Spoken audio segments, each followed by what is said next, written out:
Look at this! Today we will build a door operating robot. Whoa! Whoa!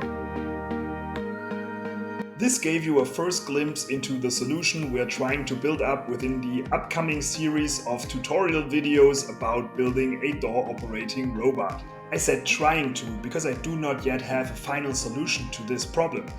I'm just going to take you with me on my journey to building such a door operating robot. But maybe we will figure out in the end that there is no good solution for this problem and we have to put it aside. So in this video we will build what you just saw, a very first rudimentary version of such a door operating robot, which will still have a lot of issues to solve and also a lot of missing features. Enough talking, let's jump right in. Smart home maker, rock the beat. Innovation at your feet. Build it up, don't complicate. Home solutions, you're the mains. But before we talk about a solution, let's first talk about the requirements. What are my requirements for such a door operating robot? Well, the requirements I'll tell you now are not so many, but I think they're really complicated to solve. First of all, of course, the device should be able to open and close doors. And that does not only mean that it should be able to push and pull the door back and forth, but it also needs to be able to pull the handle, of course, in case the door is closed. And this is already very complicated. And the second requirement I have is that the device should be practically invisible, because I do not want to have a device which is fixed, installed at my door and makes the door really ugly because it's inside my house and I want it to look beautiful. So that's the reason why I also do not want to have such a, rod door opener which you can install on top of a door, because it just does not look very good. And that's why I'm thinking about a robot, but this robot needs to be able to go away from the door and hide somewhere if it's not in use. So what do we need in order to build this very first version of the door opening robot? For the very first version we need an ESP32 dev board, which will be the brain of the robot. So this could be a D1 Mini ESP32 or any other ESP32 dev board. Second, we need a stepper motor and a stepper motor driver. Actually, we need at least two of those for the left and right wheel, and then one we could also already buy for a future episode, which we will use in order to build the door handle operating mechanism. We also need to get some wheels for the robot. I think you can buy them anywhere online. We just need to ensure that the inner diameter of the wheel fits to the outer diameter of your motor shaft, and then everything is fine. We need two wheels for this very first version of the robot, but I don't know whether in the future we might need four wheels, so I think it's better to just directly get four wheels. We need some jumper wires in order to be able to connect the stepper motor drivers with the ESP32 dev board.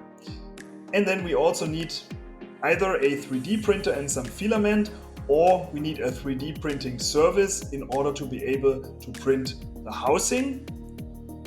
We also need some melt-in threaded inserts, which we can then use to screw the parts together. And we need, in the best case, a Home Assistant installation with the ESPHome add-on installed so that we can easily operate everything in ESPHome. Here's our wiring diagram for the first evolutionary step of our door operating robot. The wiring is quite simple. At the heart of our wiring scheme is the ESP32 dev board, in my case a D1 Mini ESP32. I would recommend you to use this as well because it is quite small and does not need too much space in the housing. Then we also have our ULN 2003 stepper motor driver boards. We have three of those for the two wheels and for the handle control, which will be probably implemented in the next step of our tutorial. So the wiring is also quite simple. You need to make sure that each of the driver boards will get a ground connection and a 5 volts VCC power connection. And then we also have to wire the inputs to corresponding GPIOs. And it is important to wire them as shown in this diagram, because then it will fit to the ESPHome YAML code I will show you later on. Of course, you can also choose your own GPIOs, but then you have to adjust the YAML code. Besides wiring the electronics, we also need a housing that holds all the components together. And I designed a housing with CAD software, and you can use this housing. I uploaded it on printables, so you can download it and then just send it to your 3D printer or your 3D printing service of your choice. But you can of course also build your own housing, which would probably look much nicer and more professional than mine does. But it's helpful to just download mine as a first version to just get started with this project. Now let's have a look at the first version of our housing. This is kind of the base plate of the housing. So this is where we will place our components. First of all, you can see there are some towers for holding the stepper motors in place. So those are the two holes here, which we can use to screw in the stepper motor. We will use melt-in threaded inserts in these holes in order to be able to screw the motor tightly to the housing. Then we also have two other places for motors. So at the moment those two are for the left wheel, those two are for the right wheel, and this one here is, or those two are for the motor that shall kind of open the door handle in the future. Yeah. We also have some kind of smaller towers here, which are used in order to push against the door. And we also have some slots where we can place our PCBs. So this one here is for the first stepper motor driver, this one is for the second stepper motor driver, and this one is for the third stepper motor driver. And this one here, which is a little longer, is for the ESP32 dev board. In my case, it's a D1 Mini ESP32, which should fit into this slot here. This is the base plate. And then we, of course, also have a lid. I can show you the lid now. This is the lid. So with this lid, we can kind of close the robot. Of course, it stays a little bit open here. So on top of the stepper motors, I left some open space. We could also close this later on if we want, but for now it is okay, because I don't want to kind of squeeze the little wires that come out from the stepper motor, because they are very thin wires, and if you squeeze them, they can easily break. This happened to me already. That's why I can tell you that this can happen. We also have some screw holes up here for holding the lid in place. So those go into those holes here. Same thing as for those holes. We will also put in melt-in threaded inserts in order to have a stable connection with screws. Okay, but now this is only the housing for the robot itself, and we also know that those two little towers here are used to kind of push against the door. But how do we pull the door? Which is also important. And for that, we can have a look at the bottom. Here you will see I have some connection point for a kind of device that can go below the door and pull the door. At the moment this is just a static device, but in the future maybe we will have to make this more dynamic. But for now it is a static device, and it looks like this. We will have this one here, which goes below the door. So you can push this below the door, and on the one side it will serve as something that can pull the door, and then we need something to bridge this gap here, and we have this kind of distancing block which bridges the gap from this kind of handle here up here to the ground plane of our robot. And this is created in size so that it fits perfectly with the wheel size. So if you would have different wheels that I have, it might be possible or necessary that you make this a little smaller, for example. But this is it. That's pretty much the housing. And yeah, now let's print this and then put it all together. After having printed the housing, the different parts of the housing, we can use the bottom part of the robot and then just place the different motors into the positions where they're supposed to go, and also place the different PCBs, which is the ESP32 dev board, as well as the motor driver boards in the corresponding positions. Please also make sure that you kind of isolate them from each other. So if in case they need to go very close, put something in between so that they will not be electrically connected. And then we already have a very first version of our robot. We can put the wheels onto the two motors on the side and we can try it out. But yeah, before we can try something out, we first need to flash some software onto the ESP32 dev board, so that the ESP32 dev board will then send the commands to the wheel motors to drive the device forward and backward upon our request. And for that, I am going to use ESPHome in this tutorial, because ESPHome makes it super easy, even for beginners, to build software for the ESP32. You just need to configure some YAML files and it already supports gazillions of components. And the very good thing is that it is also directly integrated with Home Assistant, so you can directly control your device and also observe the status of your device from within Home Assistant. So let's go through the ESPHome YAML code for our door operating robot. It all starts with the node ESPHome, where we can configure some basic information. For example, we can give our device a name, we can give it a friendly name. We can also define some on boot and some on loop activities. Those are very important because on boot we can initialize things. In this case, I'm going to initialize two text sensors with the door state and also the handle state, which will be initialized with door paused and handle paused, at least for this very first version. And then on loop, we can also ensure that we, for every loop that the software goes through, we can make sure that we, for example, initialize some values. And in this case, I'm going to just initialize the position of our stepper motors to 0.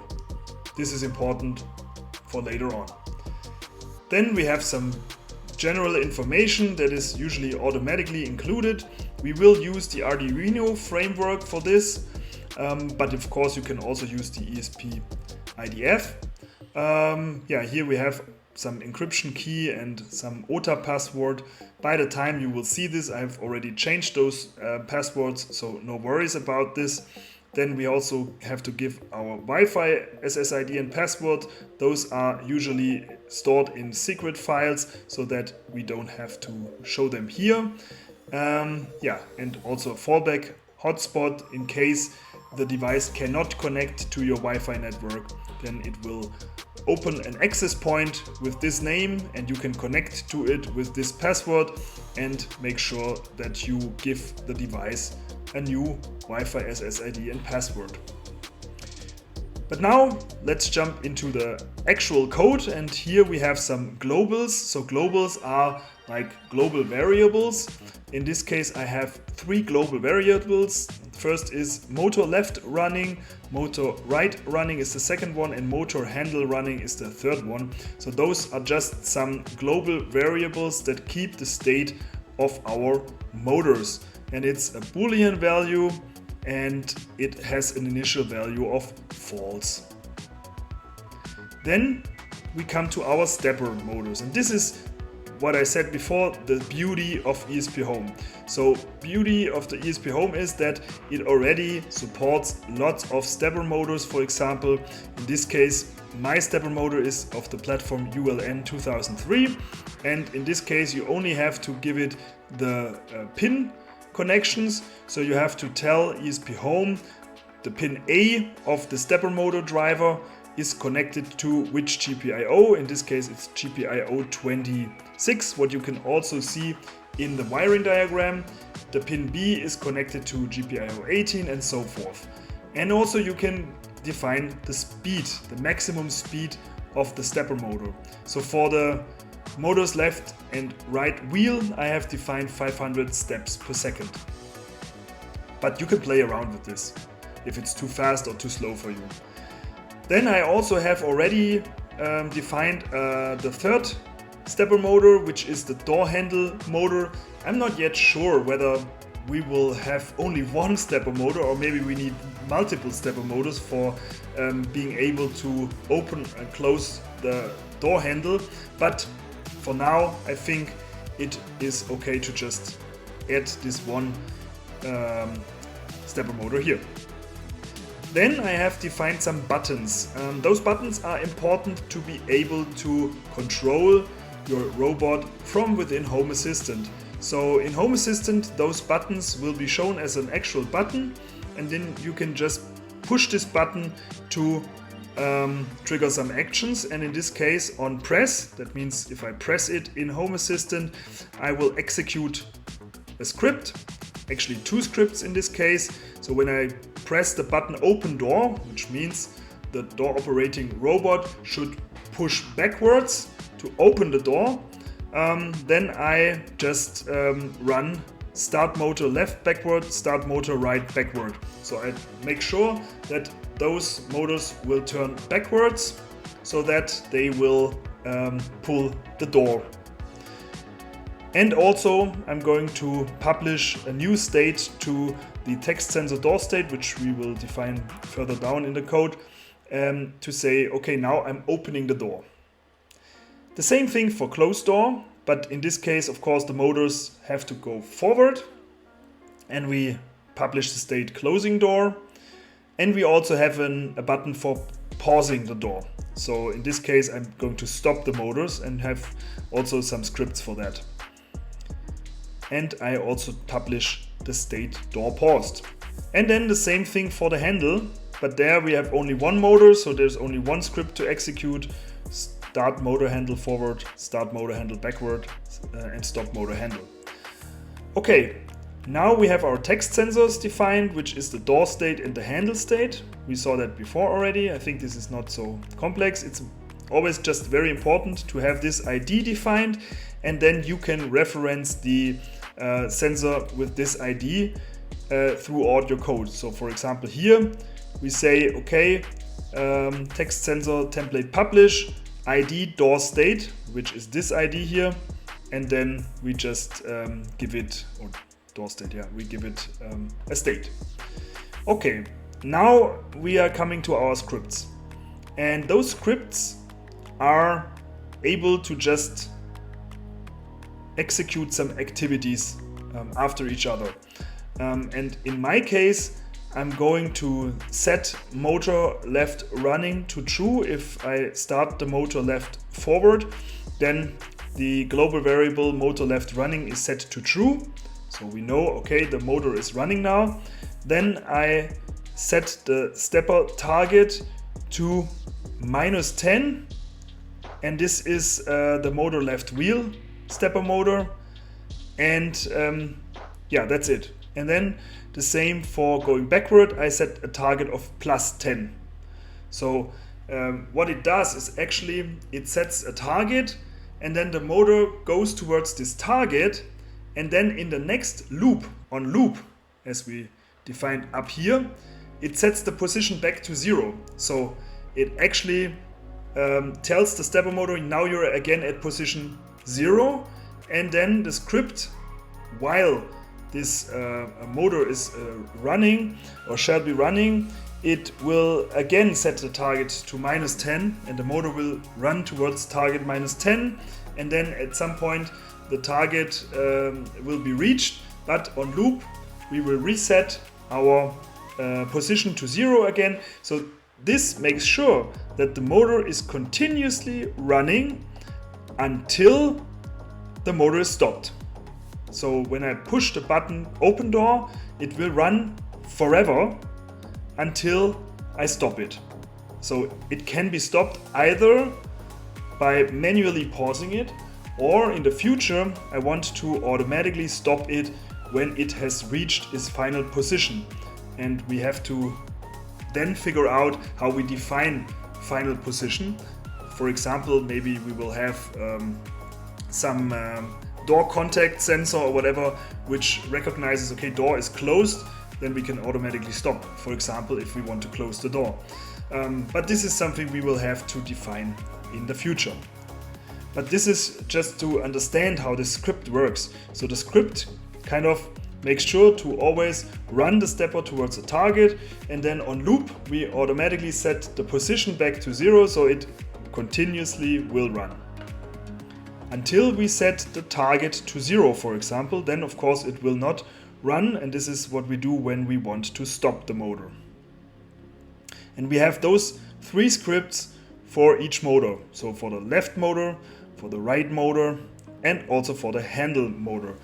What's important here is that you can see that for the 2 motors, because they are kind of flipped, one is flipped in one side and the other one is flipped on the other side, we have to kind of reverse the target. So for the right motor, the target is +10 when we go forward, and for the left motor, the target is -10 if we go forward. And if we go backward, for the left motor it's +10, and for the right motor it's -10. That's the only thing you have to ensure, and then it will work. That's it actually for this very first version. There's not much more we have to do.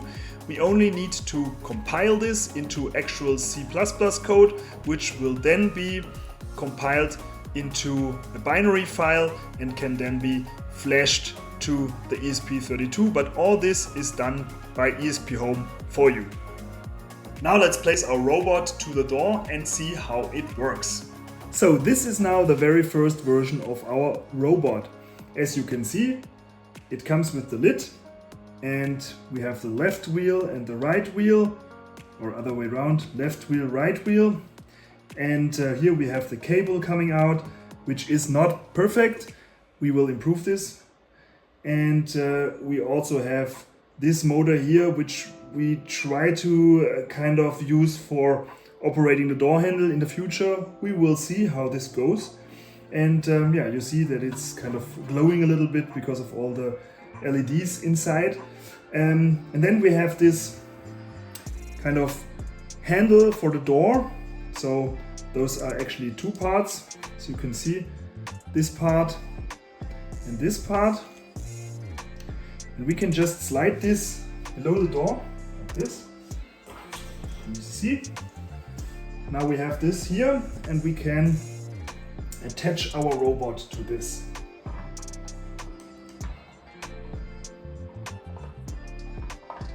There we go. You see, now it's fixed to the door, and it is able to open or close the door now. We will show this. We can push the button Close Door in Home Assistant to close the door. Then we can pause and reverse it by opening the door again. Awesome! Okay, this is the first version of our robot. Now let's look at what is positive and what needs to be improved. What is positive is that this robot is already capable of opening and closing the door. What it cannot do yet is that it cannot unlock the door handle if the door is closed, which is of course a very important requirement and is not yet fulfilled. And what is also not very good is that it needs a cable for powering it, which is of course a big problem because we do not want to pull a cable through our whole house. And what is also missing is the part of being invisible. This would be now a robot that would be fixed at our door and we would always see it. And of course, it's not beautiful and it would be something where we would also not get any family approval. So that's why we need to improve this in future sessions of our tutorial series. I already have some ideas in mind, but I now also need some time to think about it and further develop this, and then we will see a new video and I will also post it on my YouTube channel. Thank you very much for watching. This is the end of the first part of this tutorial, and as soon as there will be a second part available, I will directly link it here. Until then, I will just link some other videos of my channel because I think those might be also interesting for you. And if you like content like this, then it would make sense to subscribe to my channel because I have a lot of content like this available. Thank you very much. See you next time.